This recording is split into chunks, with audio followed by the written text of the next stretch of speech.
अगर संस्कृत नहीं आती तो कोई चमत्कार नहीं है।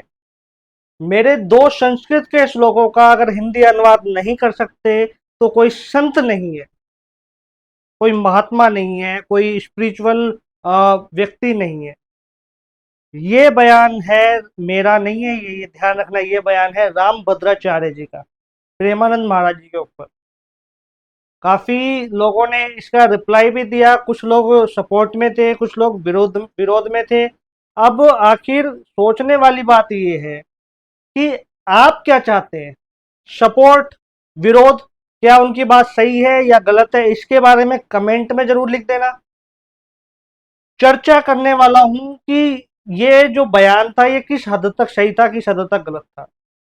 तो सही मायने में ये जो बयान दिया गया है राम भद्राचार्य जी का, पूरी तरीके से गलत है। देखो, मैं कोई राम भद्राचार्य जी के विरोध में नहीं हूं, ना ही उनसे मेरी कोई पर्सनल दुश्मनी है। सभी संतों के लिए सम्मान है, सच्चे संतों के लिए सम्मान है। लेकिन ये जो बयान आता है ना कि अगर संस्कृत नहीं आती तो कोई चमत्कार नहीं है, ये बिल्कुल गलत बयान है, बिल्कुल झूठा और खोखला बयान है। प्रेमानंद महाराज जी इस समय सोशल मीडिया पे एकमात्र ऐसे गुरु हैं जिनसे हर एक धर्म के लोग प्रेम करते हैं, सम्मान करते हैं। केवल एकमात्र ऐसे वो स्पिरिचुअल गुरु हैं जो कि हर एक धर्म के लोगों को जो हर एक धर्म के लोग हैं उनका सम्मान करते हैं, उनके विरोध में नहीं बोलते। प्रेमानंद महाराज जी एकमात्र ऐसे यूट्यूब के ऊपर या सोशल मीडिया के ऊपर गुरु हैं जो नए यूथ को मोटिवेट करते हैं। आप प्रेमानंद महाराज जी से नफरत नहीं कर सकते चाह कर भी।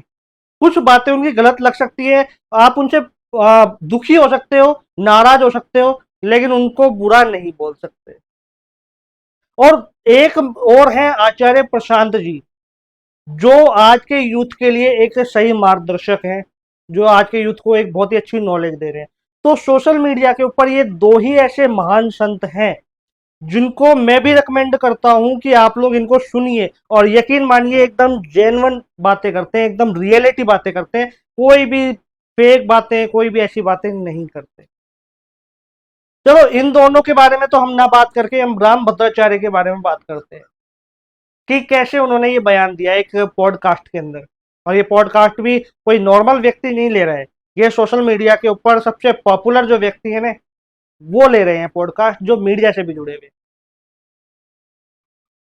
देखो, अगर संस्कृत नहीं आती तो क्या एक आदमी संत नहीं है? क्या उसके अंदर कोई सिद्धि नहीं आ सकती? और यदि ऐसा है तो जितने भी महान जो पुराने संत हुए हैं, चाहे कबीर हो, चाहे मीराबाई हो, या और भी ऐसे संत हुए हैं जिनको सही तरीके से हिंदी भी नहीं आती थी, जो अपने ही एरिया की भाषा के अंदर बातें किया करते थे। और आज जो है कबीरदास जी है, कबीरदास जी बिल्कुल भी हम नहीं कहेंगे, हम सम्मान करते हैं उनका, लेकिन कबीरदास जी बिल्कुल भी पढ़े लिखे नहीं थे। लेकिन आज उनके हर एक शब्द के ऊपर लोग पीएचडी करते हैं, हर एक शब्द के ऊपर। इसके बारे में राम भद्राचार्य जी का क्या कहना है? सवाल है मेरा कि एक भाषा जो कि अपने विचारों का आदान प्रदान करने के लिए है, वो कब से किसी व्यक्ति की सिद्धि या भक्ति को जांचने लग गई? संस्कृत की बात करते हैं, संस्कृत सबकी जननी है, मैं मानता हूं, लेकिन इस बात को स्वीकार करना पड़ेगा कि आज के समय में संस्कृत बोलने वाले 100 में से 5% लोग भी नहीं। तो इसका मतलब सारे के सारे बेकार लोग हैं। दूसरी बात, अगर भाषा इतनी महत्वपूर्ण है, इतनी ज्यादा महत्व रखती है राम भद्राचार्य जी के लिए, तो मैं एक बात पूछना चाहता हूं कि क्या आपको रशियन लैंग्वेज आती है? क्या आपको इटालियन लैंग्वेज आती है? फ्रेंच या कोई दूसरी ऐसी भाषा जो किसी दूसरे देश में बोली जाती होगी?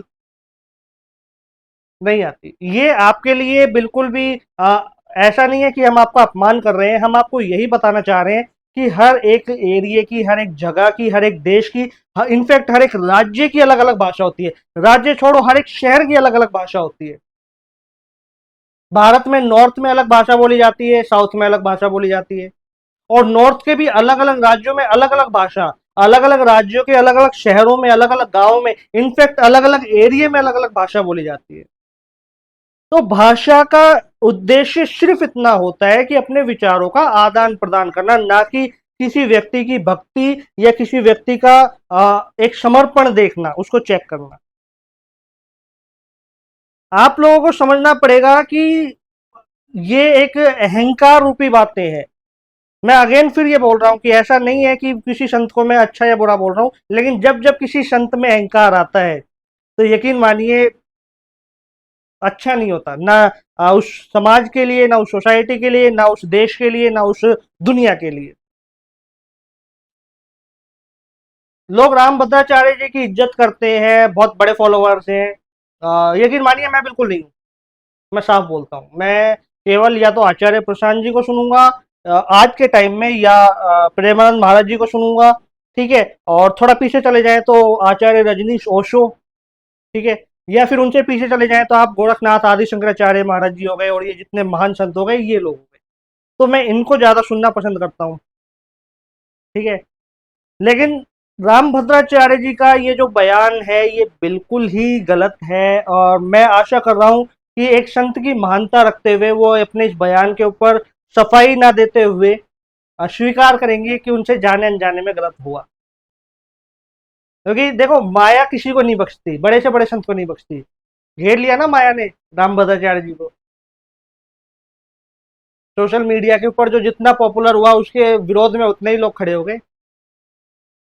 आज आप देखोगे प्रेमानंद महाराज जी जो है वो राम भद्राचार्य जी से कहीं कहीं ज्यादा पॉपुलर है सोशल मीडिया के ऊपर, कहीं ज्यादा। उनकी हार्डकोर फैन फॉलोइंग है। कई लोगों का जीवन उन्होंने बदल दिया है प्रेमानंद महाराज जी ने। तो कहीं ना कहीं ईगो हर्ट तो होता ही है, कहीं ना कहीं ये तो लगता ही है यार मैं इतना पॉपुलर क्यों नहीं हूँ। और ये स्वाभाविक है, क्योंकि देहधारी हैं हम सब। कोई अवतारी पुरुष तो है नहीं जो हमें हमारे अंदर विकार नहीं आएंगे, अहंकार नहीं आएंगे, द्वेष नहीं आएगा। लेकिन एक संत की एक गरिमा होती है, एक संत की एक सीमा होती है।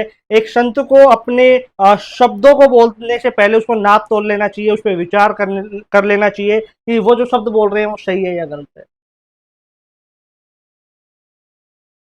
मैं सिंपल सी एक बात करना चाहता हूँ अपने ऑडियंस से, कि क्या एक भाषा इतनी ज्यादा जरूरी हो गई है कि उसके बिना आप ये मानोगे ही नहीं कि कोई महान संत है। मान लो किसी को बोलना नहीं आता, तो क्या वो संत नहीं है?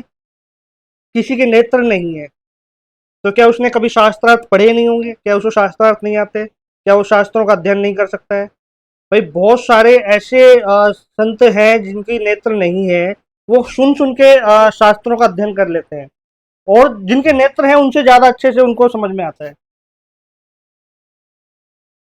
उदाहरण आपके सामने ही है, मैं नाम नहीं लूंगा। बहुत सारे ऐसे संत हैं जिनको संस्कृत छोड़ो, हिंदी भी सही से नहीं आती, लेकिन वो शास्त्रों का इतना अच्छा अध्ययन करते हैं और इतने अच्छे से उनको एक्सप्लेन करते हैं कि जिनको संस्कृत हिंदी दोनों भाषा आती है वो भी नहीं कर पाते।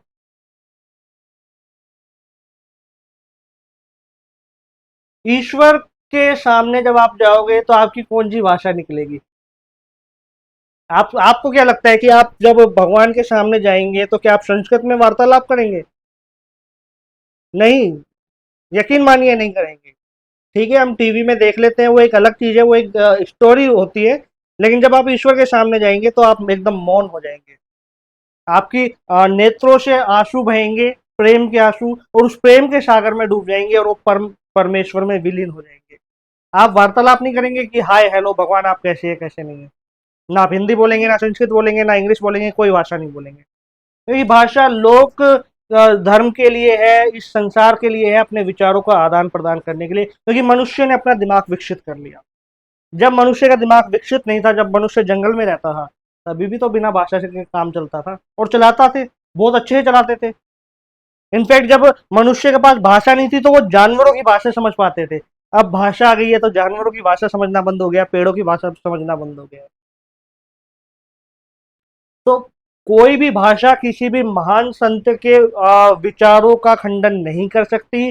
कोई भी भाषा ये तय नहीं कर सकती कि वो महान संत अच्छा है या बुरा है, या वो महान संत अपने इष्ट के प्रति कितना निष्ठावान है, वो कितना बड़ा भक्त है, और दुनिया के लिए कितना अच्छा प्रेरणादायक है।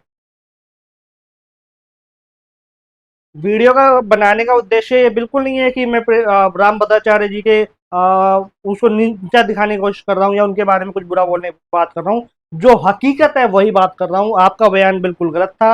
आई रिस्पेक्ट, मैं सभी संतों की इज्जत करता हूँ और मैं उम्मीद कर रहा हूँ कि आप भी एक संत की गरिमा रखते हुए अपने इन विचारों के बारे में क्षमा याचना करेंगे प्रेमानंद महाराज जी से। हर हर महादेव।